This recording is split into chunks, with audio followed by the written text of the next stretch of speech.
Congratulations on passing your real estate exam and getting your license. This is a huge accomplishment. And if your experience now is anything like mine, your phone is probably blowing up with brokers recruiting you to join their agencies. It's a lot to process and it's hard to know who to trust. So inside this video, I'm going to break down the first major decision that you need to make after passing your real estate exam, and that is selecting a brokerage. I'm going to give you the 10 questions that you must ask so that you can make an informed decision for the best option for you. Give it to me like...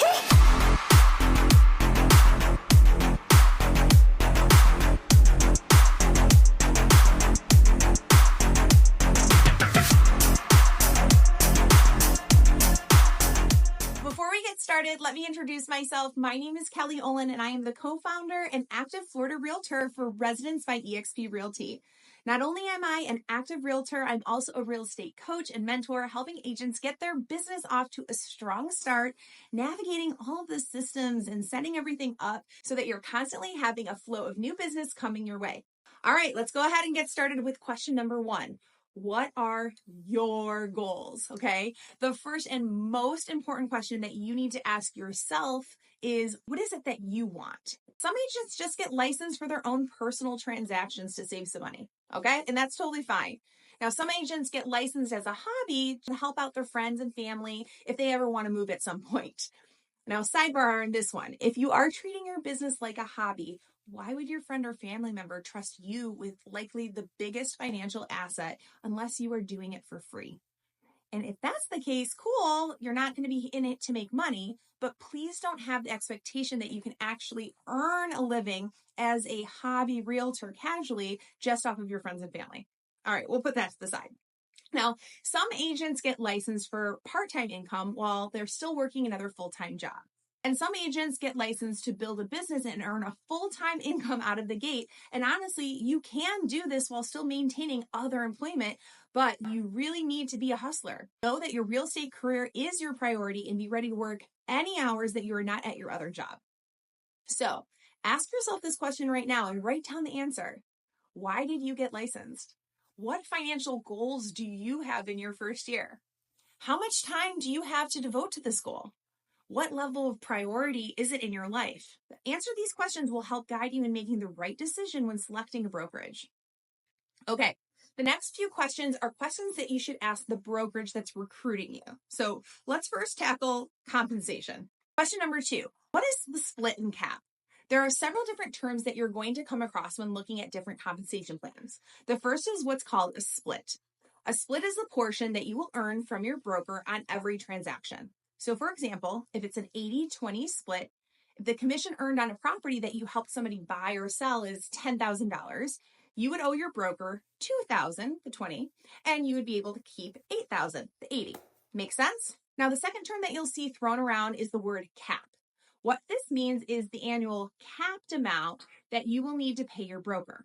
Not all brokerages have a cap. So if you're on an 80-20 split with no cap, that means that no matter how much you sell, you will always be giving your broker 20% of your commissions.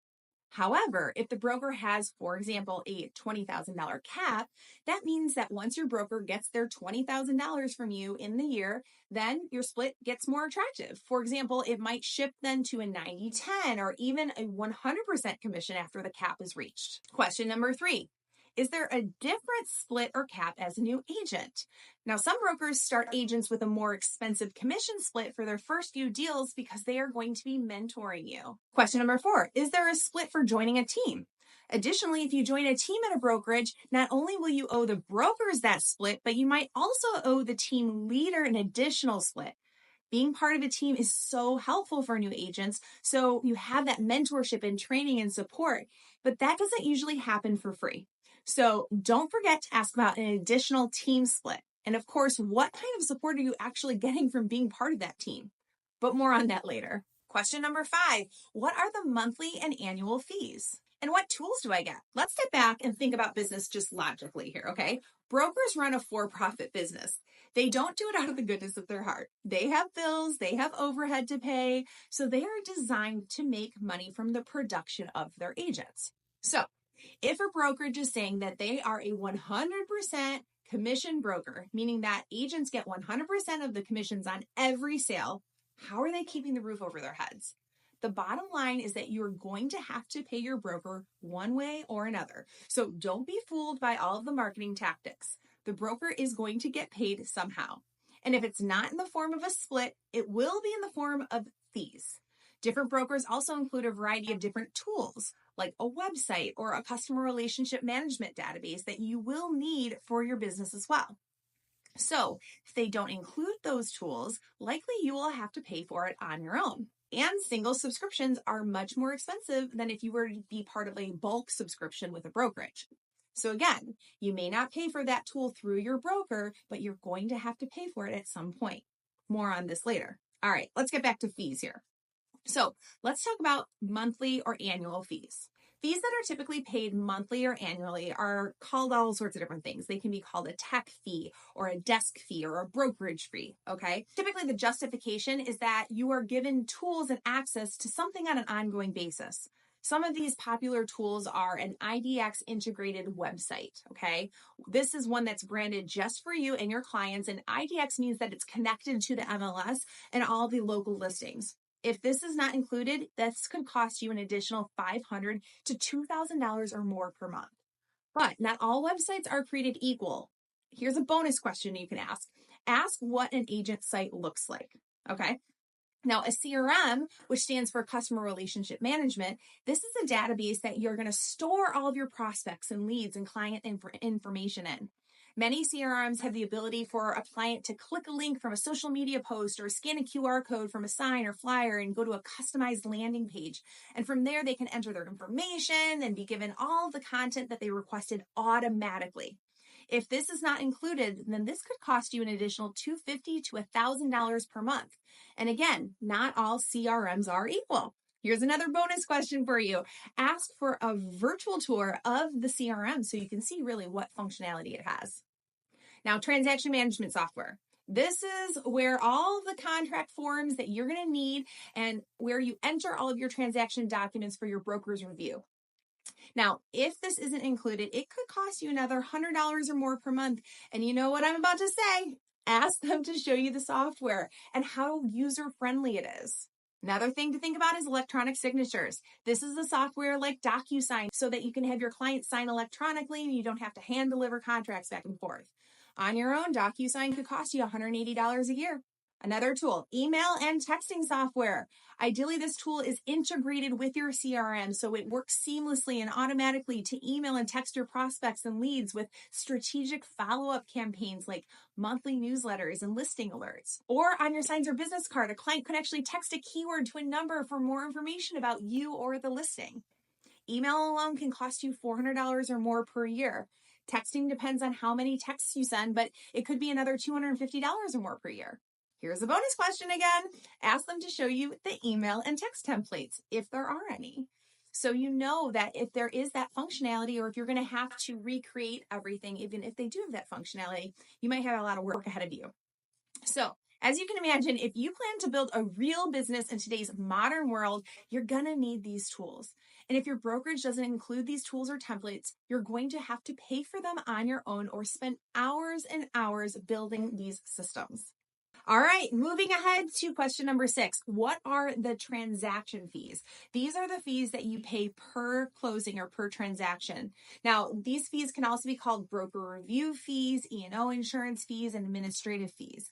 Now, recently, I was reviewing a closing statement for a sale where I was representing the buyer, and I noticed that the seller's broker, which was a 100% commission brokerage, was charging their client $450 for that transaction.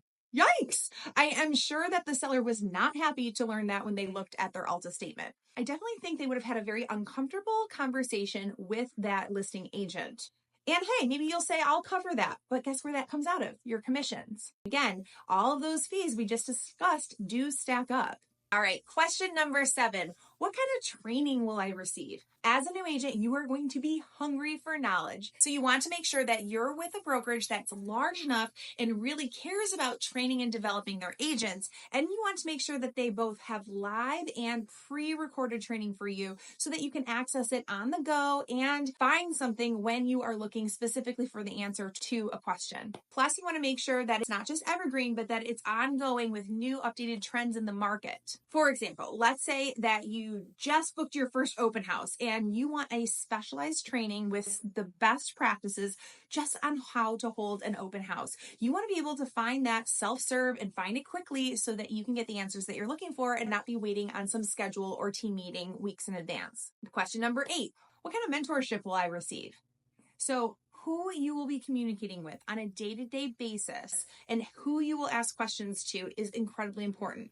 Are they credible? Do they have experience in the industry and have local expertise and can walk you through all the nuances of your specific area? Also, make sure that they have a very similar personality to you, that you can communicate with them effectively and that they're accessible and they're reactive to your needs. They want you to succeed in the brokerage, not somebody who used to be in the industry years and years ago and doesn't understand what it takes today to be a successful agent. Your mentor could really make or break your business. So you want to make sure that there's somebody who has the time to dedicate that and has the patience to work with you. Somebody that you can seamlessly communicate with and that you see eye to eye with. Ask them who that person is. You want to make sure you can speak to them directly and to make sure that they are going to be there to support you in this launch stage of your business. Question number 9, what kind of coaching will I receive? The third part of support that you will need to receive: training, mentorship, and coaching. This is different than the mentor. A coach is somebody who is business minded and going to be focusing on strategic systems and strategies to help you get up and running. Somebody who's going to look at the full picture of your business, prioritize, and help you plan your action plan. Question number 10, the last piece of criteria that I want to go through is the streams of revenue. These are the additional ways that you can earn money other than just selling homes. One example is stock options. Many large brokers that are publicly or privately traded will offer stock options to their agents, so ask if that's an option. The next one is agent referrals. Chances are you're going to meet a lot of other new agents, and there's never a shortage of new real estate agents entering the market. So wouldn't it be great if you were to refer somebody to your brokerage that you actually get compensated for making that referral? Not all brokerages do this, so it's something to ask. And to take that a step further, there's also something called profit and revenue sharing. This means that through sharing their agency with other people, you can actually earn additional income from helping them become successful. And this kind of works in 2 different ways. There's revenue share and there's profit share. The difference is profit is after all the expenses are paid out of the system. So whatever's left at the end of the month or that term is distributed to the shareholders of that organization. Now, on the other hand, revenue is that top line number. So there's a huge difference between profit and revenue sharing. You definitely want to ask a little bit about what kind of model they have, if any, in terms of additional streams of income. I know I covered a lot here, so if you have any questions or you're between a couple different brokerages, feel free to send me a message. It's always great to hear from people that are watching these videos. I hope that I can be of assistance to you. Thanks so much for watching today. I hope this video was helpful. If it was, comment below, share this video with other future agents or new agents. I hope that this was a great resource for you, and I hope you have an amazing day. Talk to you later.